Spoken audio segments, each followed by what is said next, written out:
Cultura Geral. Apoio. UniBH. Vestibular 2020. Prova 26 de outubro. Inscreva-se em unibh.br/vestibular. Caixa de Assistência OAB Nova Lima. Caminho seguro para os advogados de Minas Gerais. Instituto dos Advogados de Minas Gerais. Mais de 100 anos produzindo conhecimento, igualdade, fraternidade e liberdade.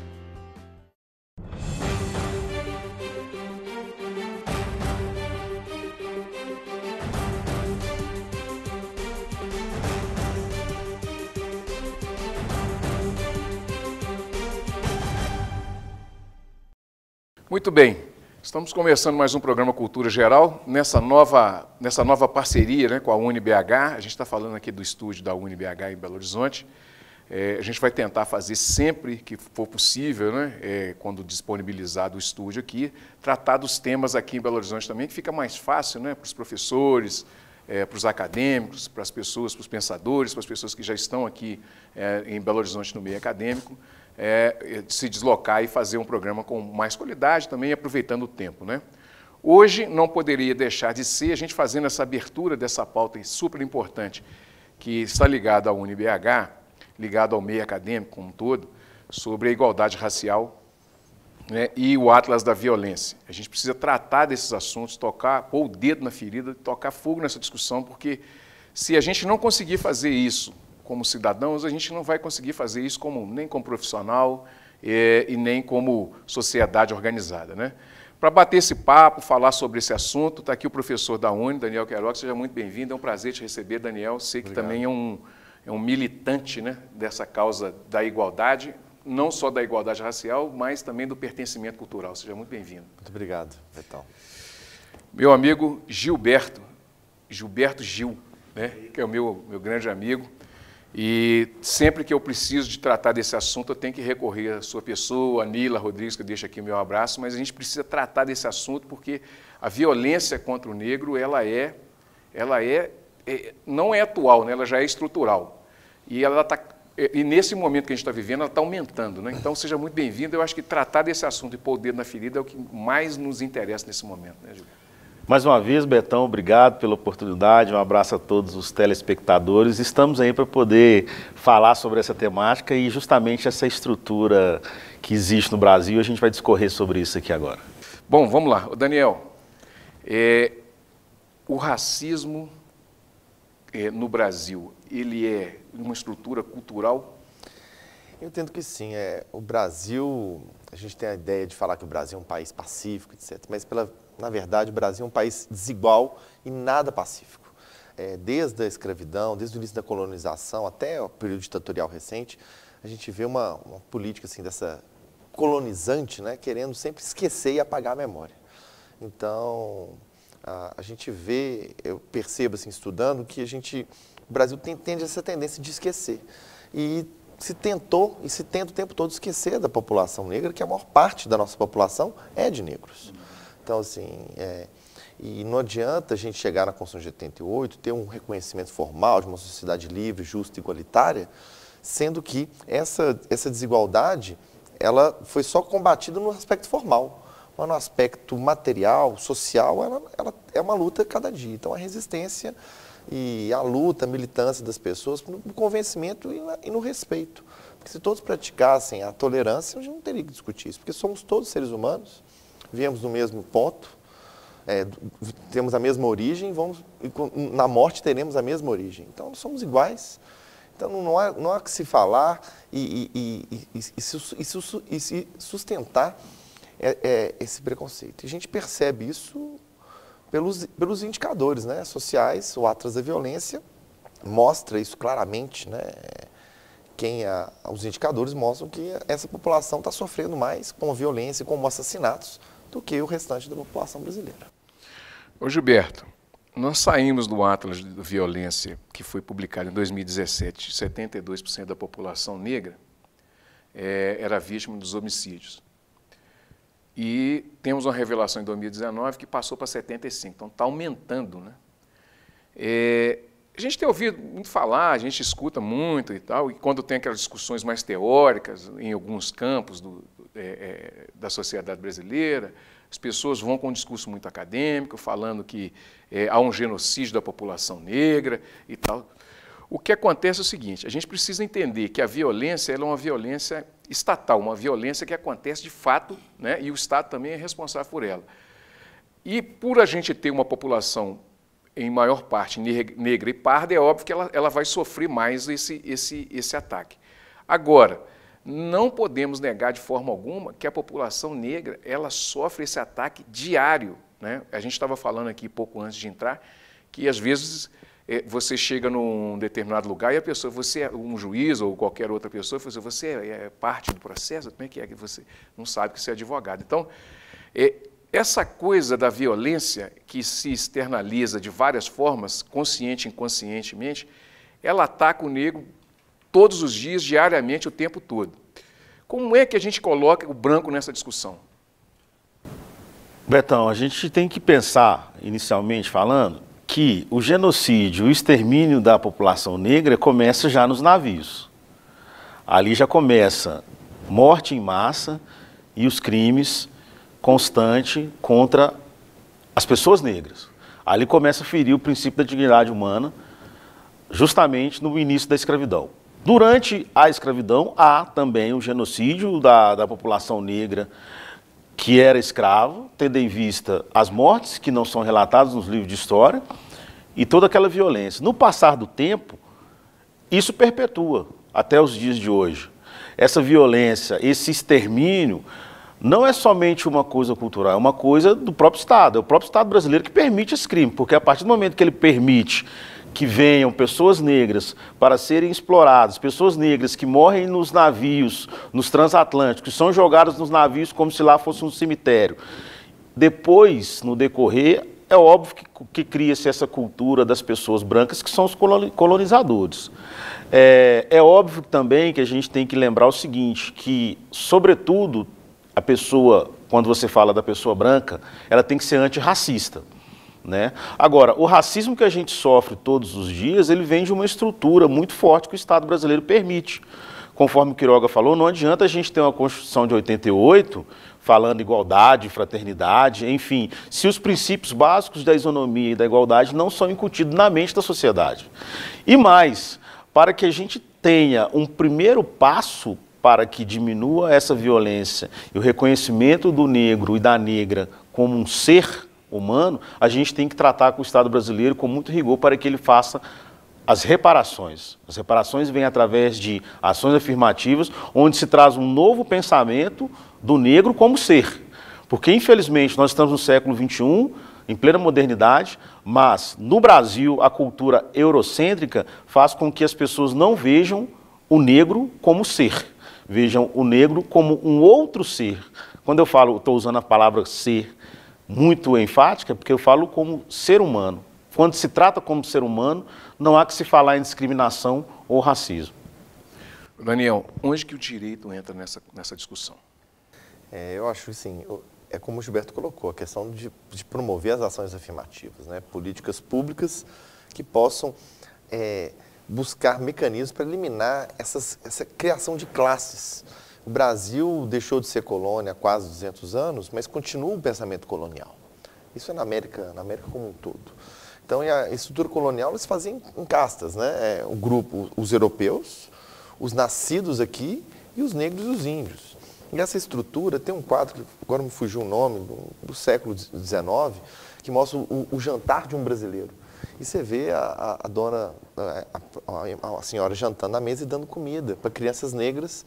E você vê visivelmente doentes, porque tinha aquela doença da barriga, né, que incha. Ou seja, você vê a desigualdade, a criança nua, sem roupa, sem acesso a estar sentada na mesa. Né? E essa estrutura ela vai se perpetuando. Acho que assim, são dois aspectos. O primeiro é o direito enquanto espaço de educação, né? de mostrar para as pessoas que estão buscando a instrução de que nós não existem essas classes, essas castas sociais. Existe sim uma classe dominante e uma classe dominada. E dentro dessa perspectiva, mostrar para as pessoas que elas são iguais e compõem o mesmo grupo social que é o povo brasileiro.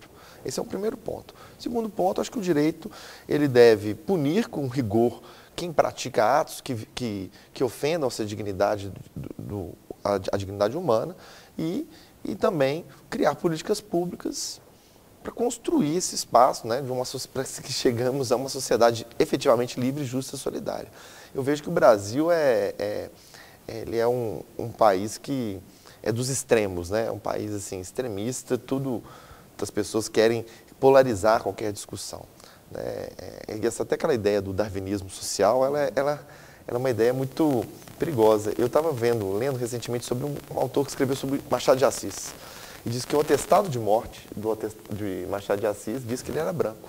Ou seja, ele é uma pessoa, um mestiço, né? Filho do pai, neto de escravo, e a mãe portuguesa. E como ele atingiu uma grande ascensão social, ele foi enterrado como branco. Mas é só a partir da década de 30 que a sociedade começa a colocá-lo como um escritor negro, um escritor afrodescendente, mulato. Em cada momento da história ele é tratado de uma forma. Mas isso mostra, é muito simbólico esse registro de morte, de atestado de óbito do Machado de Assis, nesse aspecto. Ou seja, o darwinismo social ele quer apagar. Ele quer embranquecer a população, acha que o branco é mais evoluído. Eu acho que isso é um pensamento totalmente equivocado, ultrapassado. Acho assim, o grande legal do mundo é a sua diversidade. Se não houvesse diversidade, acho que a gente não teria como pensar e crescer em prol do desenvolvimento humano. Né? Se fosse todo mundo igual, para que nós vamos mudar? Né? Ô Gilberto, vou te dar uma cutucada aí. Essa coisa do movimento neopentecostal, que faz um contraponto a uma estrutura eurocêntrica. Então, nós estamos vivendo 2 pontos da história em que nós temos na academia um ensino com uma estrutura europeizada e nós temos de mercado e capital uma estrutura que é dominante e nós estamos sofrendo um ataque, né, entre uma estrutura dominante contra outra estrutura dominante. E a gente está no meio dessa confusão toda. Nessa confusão toda que a gente está vivendo, as pautas estão divididas. Então, nós temos a pauta dos LGBTs, nós temos a pauta dos negros, das mulheres e tal.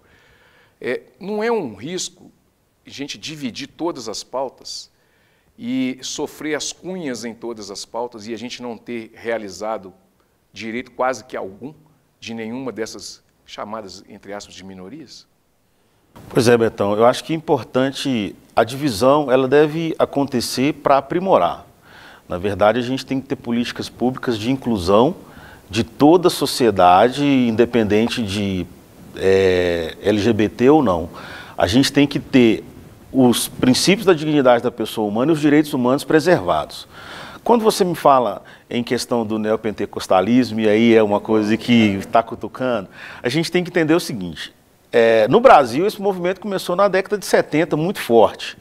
E ele vem com um pensamento eurocêntrico, um pensamento de embranquecimento, de poder, né? E aí, quando eu falo, não estou falando contra a denominação de ninguém, a gente está falando de um sistema. E ele entra com a grande questão de a família, proteção da família, mas uma proteção da família totalmente teológica. E quando você pega essa questão teológica, você vai defender a sua religião. Então, o neopentecostalismo que hoje está predominante no Brasil, principalmente nas bancadas, e aí eu vou ter que falar, as bancadas evangélicas, ele traz um grande problema. Por quê? Porque ele não faz a individualização de pautas. Divide-se pautas, mas não individualiza as pautas dentro da necessidade. Por quê? Onde estão as minorias inseridas nisso? Por quê? Porque eles têm um pensamento teocêntrico, eles não deixam que o Estado seja um Estado laico. Então, quando você tem um pensamento teocêntrico, você vai para quê? Para a Bíblia. Se você for para a Bíblia, como que você vai defender os direitos dos LGBTs? Então, a laicidade do Estado ela tem que ser aplicada para todo agente público. E todo agente público ele tem que zelar pela sociedade. O neopentecostalismo ele tem uma visão de domínio, de poder econômico. E isso envolve algumas grandes igrejas com ocupação de poder. E para falar dessas questões, a gente também tem que pensar um pouco na questão da etnia. Então, como nós estamos falando de igualdade, aí eu coloco para o telespectador e para vocês aqui na bancada pensar Me fala desses líderes do neopentecostalismo, quantos deles são negros? E aí vamos pensar, quantas mulheres estão à frente desse poder neopentecostalista?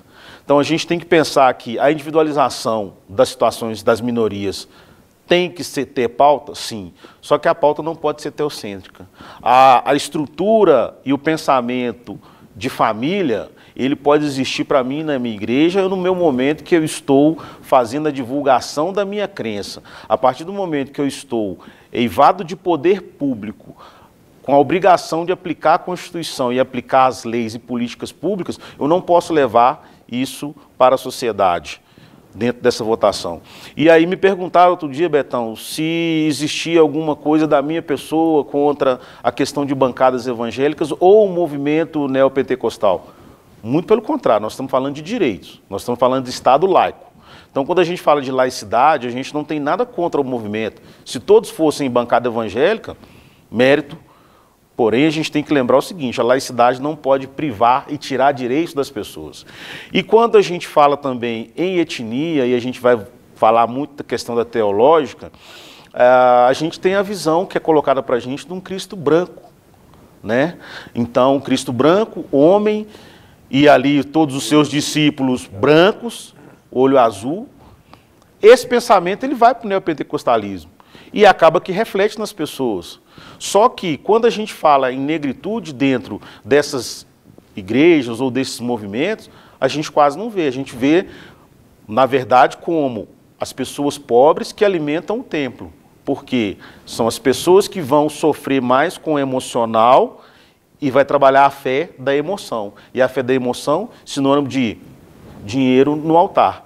Então, é uma questão de domínio, dominado, que mistura a teologia e o Cristo branco, porque as igrejas também têm que entender e aprender a falar com as pessoas da verdadeira história do Cristo, do berço da África, né? Isso é importante que se tenha isso. Então esse movimento, nada contra o movimento neopentecostal, nada contra evangélico, nada contra a igreja evangélica. A gente só tem que atentar quando eles pegam a religião para a tomada de poder. E aí a gente tem que pensar o seguinte, o Cristo, que é o grande centro deste movimento, ele mesmo disse o seguinte, dai a Deus o que é de Deus e a César o que é de César, dai a César o que é de César e a Deus o que é de Deus. Então o que ele quis dizer? Estado não se mistura com a política.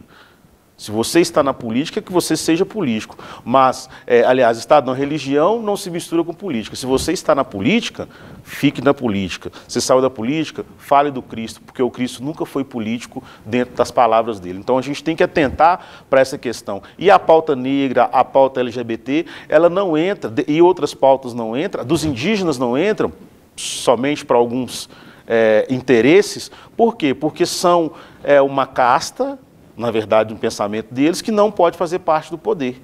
Então a gente tem que lembrar que esse neopentecostalismo, ele vem com uma ideia americana, e aí o próprio Trump e outros são adeptos, inclusive o Estado de Israel está vindo muito forte para essa questão.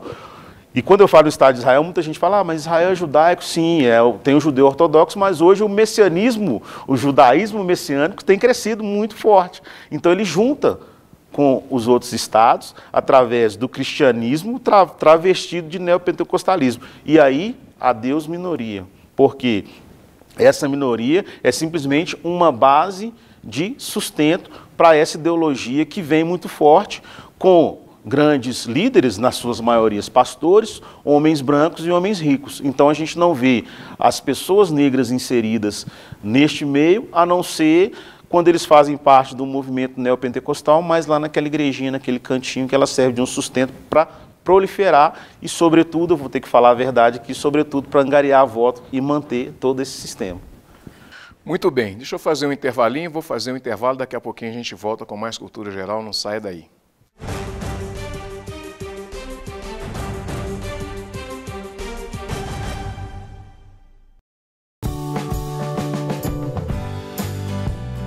Veio a nova gestão, informatizou as unidades E aí nós iniciamos com o prontuário eletrônico do cidadão. O paciente ele chega na recepção, ele é inserido no sistema, cadastra eles para o atendimento, que é o acolhimento. Identifica se é um paciente que precisa passar no mesmo dia ou se é possível aguardar uma consulta agendada. E fui muito bem acolhido pelas meninas. Agora a gente está levando uma semana mais ou menos o paciente trazer a queixa dele e marcar a consulta. O urologista, eu pensando que demorar até, a gente falando assim, 6, 8 meses, para minha surpresa, em 20 dias saiu a consulta. Que não demora tanto as consultas nem os exames. Consulta médica aqui na unidade diminuiu o tempo, né? Quando não telefona para mim, a agente de saúde vai lá em casa, lá, então você já passa lá, que saiu a consulta lá. Né? Eu falo, já? Entendeu? É isso ali.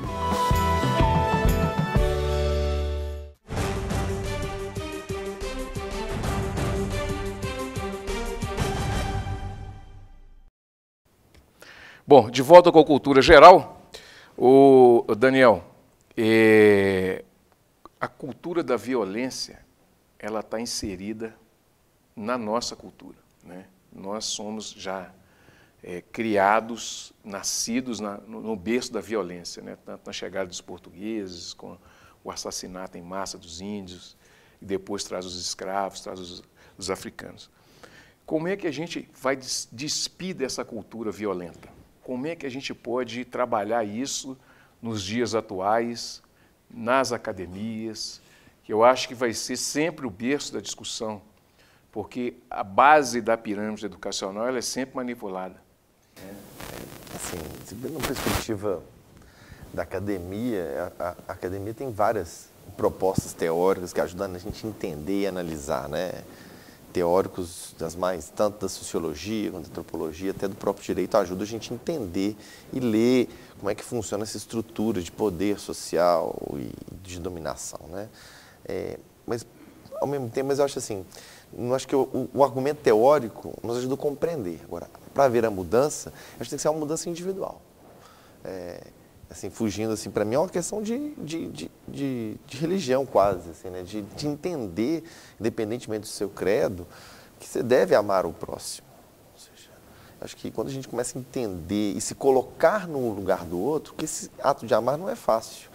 Ou seja, mas passa do lado de compreensão, de compreender, entender o outro de acordo com suas diferenças e suas particularidades, porque somos diferentes, mas eu tenho que enxergá-lo como diferente. Eu só assim, esse exercício. Eu falo assim, nós precisamos sair dos muros, dos shoppings, dos condomínios, ir para as ruas e conviver com as pessoas. Eu adoro andar no centro de Belo Horizonte, porque lá a gente tem todos os tipos. Na verdade, eu cresci no centro de Belo Horizonte, né, na região da Lagoinha. O centro é o bairro da Lagoinha, vou brincar assim, né? Então, eu sempre cresci vendo essa diversidade. E a Lagoinha também é uma região de muita diversidade. Seja religiosa, porque lá você tem templos de todas as igrejas, e sem considerar que é a maior concentração de centros religiosos de igrejas de matriz africana, né? De centros de Umbanda, em Candomblé, em Belo Horizonte, estão concentrados numa região que tem 8 bairros.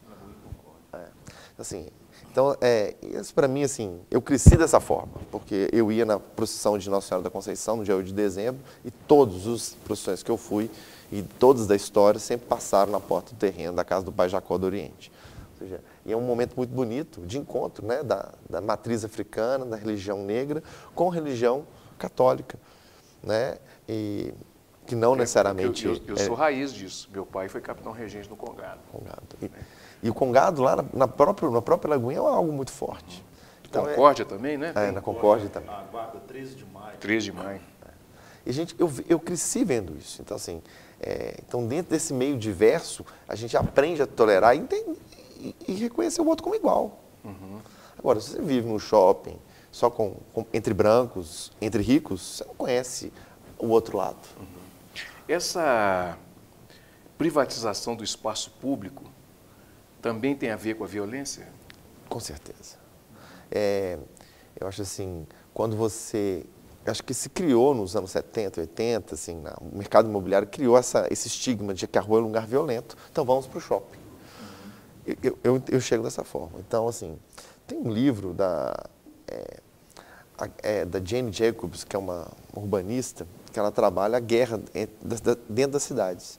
Que foi um processo que ela lutou em Nova York de se criar vias, o prefeito de Nova York queria criar vias públicas, vias expressas, né, privilegiando o carro, demolindo casas, desapropriando pessoas. E ela lutou contra essas perspectivas do modernismo, da arquitetura, da vida radiosa, né, que são todos aplicados em Brasília. Brasília é uma cidade que, ao mesmo tempo, integra, ela desintegra a sociedade também, que você fica muito distante os polos, né? Então, ela lutou contra isso e ela fala que o morador, ele é os olhos da rua. Então, quando as pessoas ocupam a rua, a violência desaparece. Agora, você vai para o shopping, e hoje você perde os edifícios novos, as fachadas, elas são viradas para os fundos. Né? Os apartamentos têm vista para a área de lazer, não tem vista para a rua. As pessoas não olham para a rua. Então, a rua vira um lugar propício para o crime. Se não tem ninguém olhando, você fala assim, é mais fácil. Né? Então, por isso que esses genocídios que se é feito, tanto com a população LGBT e com a população negra, acontecem nas ruas. Né? Acontecem onde a sociedade não está de olho. Então, se a sociedade ocupasse a rua, ela teria mais diálogo. Eu acredito muito dessa forma. E, assim, a gente tem visto isso na Lagoinha, que é uma região de Belo Horizonte muito abandonada. Né? Sofre esse estigma de abandono, né? Mas se a gente vai analisar, nos últimos 3 anos, a população não tem ocupado a rua. Lá tem um exemplo de um canteiro, de um restante de uma desapropriação, que era um local que viviam moradores em situação de rua e usuários de crack, que chegou um estabelecimento, um restaurante. Um tempo depois chegou um pessoal para cuidar de uma horta, e hoje é um espaço que é seguro, e esses empreendimentos ali, essa horta urbana e esse restaurante convivem de forma muito democrática, de assistência mútua com essas pessoas em situação de rua. Elas não podem ser excluídas, né? Tem que ser incluídas. Esse trabalho é muito bem feito em Nova Lima com o Diego Garzon, que é assistente social. Até convido vocês para vocês participarem. Você conhece ele, né? Muito bom. E ele criou em Nova Lima uma casa para receber as pessoas que é situação de rua, para almoçar, tomar banho, trocar de roupa. Eu mesmo levo roupa. Assim, acho que a partir da diversidade, então, resumindo, seria a inclusão. Né? Nós temos que incluir e nos incluir também. Uhum. Né? Eu vou incluir o outro? Não, mas eu também tenho que me incluir. Ou seja, eu tenho que conhecer o lado dele. Gilberto, o que lógico que a gente está no espaço acadêmico, e isso vai rodar no espaço acadêmico também. O programa ele tem essa característica também. E como é que você orientaria esses alunos que se sentem dessa forma e que... Eu tenho uma frase interessante de uma amiga minha, não vou citar o nome que não foi me permitido, eu perguntei para ela uma vez assim, o que é o racismo? Ela olhou para mim e falou assim, um olhar. Quando eu entro no lugar, quando eu chego na faculdade, só o olhar da pessoa para mim já diz muita coisa. Então, como é que a gente explica para esses alunos que estão fazendo agora um curso superior e vai chegar até eles esse programa, você que é uma pessoa que já está nesse campo há muito tempo e tem batalhado muito por isso, que tipo de orientação você daria para esses alunos? Betão, quando você fala essa questão do olhar, é interessante que a gente estava conversando no começo do programa, você abriu o programa falando sobre isso. Quando eu chego ao fórum, quando eu chego em determinadas repartições públicas, eu sei detectar perfeitamente esse olhar e não foi fácil entender que existia esse olhar. Né? A gente, como o racismo, ele bate todos os dias, tem coisas que no subconsciente acaba sendo comum para mim. Mas quando eu me torno uma pessoa negra de verdade e que eu estudo, que eu procuro saber as faces do racismo silencioso, aí é que vem a grande questão. Então, quem sofre esse tipo de situação, primeira coisa que ele tem que ter em mente é o enfrentamento. Né? Porque o racismo de olhar é um racismo camuflado, é uma coisa muito bem arquitetada pela estrutura. Haja vista até a própria letra da lei das leis que tratam do racismo, ela não fala de um racismo silencioso, ela fala de um racismo falado, um racismo que é verbal, verbalizado. E isso aí tem trazido complicações até mesmo para o próprio judiciário, na aplicação da lei e das punições, tendo em vista que a gente vê o racismo velado em várias situações e não há uma coerência do judiciário, até mesmo porque o judiciário, na sua maioria, é branco, então ele não sente na pele a essência. Agora, o acadêmico, a sociedade no geral, primeiro passo, detectar esse tipo de racismo silencioso e ir para o enfrentamento. Enfrentamento não é rebater, é dar a volta por cima no sentido de mostrar a força do povo negro, das pessoas negras. E segundo, a gente tem que atentar muito para o racismo violento, que é o racismo verbalizado, e tem um tipo de racismo silencioso que dá para a gente aplicar a lei. Então, muitas das pessoas não sabem como funciona a lei de racismo, mas pelo olhar você impede alguém de entrar num lugar, e sobretudo as pessoas negras são impedidas de estar em algum lugar pelo olhar e pelo simples gesto, que não é nada simples, de a casa está cheia, não tem reserva mais. Essas questões, toda a Lei 7.716 de 89, ela trata, porque impedir as pessoas de frequentar determinado lugar pela sua cor e pela sua etnia é crime de racismo. Então, a gente tem que trazer para a academia essas discussões da lei de racismo. Por quê? Porque tem o racismo que é aquele racismo cultural, né, e tem o racismo crime. Na verdade, é tudo um tipo de racismo, mas eu estou falando de uma forma mais técnica. Então, a gente tem casas de show que, quando vai fazer uma lista, você liga para o promoter e faz a lista. Ah, eu quero fazer e tal, bacana. Você dá o seu nome para o promoter e depois seu nome não está na lista, porque tem uma rede social que pesquisa o perfil e o fenótipo das pessoas, né? Então a gente tem que começar a atentar, a moçada que está em casa, universidade, que gosta de curtir, temos que atentar para essas questões, como você disse, a questão do olhar, tipo, aqui não é o seu lugar, não venha aqui, isso acontece comigo, acontece com as pessoas negras o tempo todo. Tem o racismo do shopping, porque eu de terno no shopping, na maioria das vezes, eu sou segurança e várias pessoas abordam perguntando onde que é tal setor, tanto no shopping quanto nos hipermercados, ou então eu sou pastor, né? Então a juventude, a academia tem que entender isso. E é importante também, Betão, a galera que está entrando agora para o mercado de trabalho, começar a detectar quando que ele está sendo eliminado pela sua cor, pela sua etnia, porque a lei de racismo trata disso também.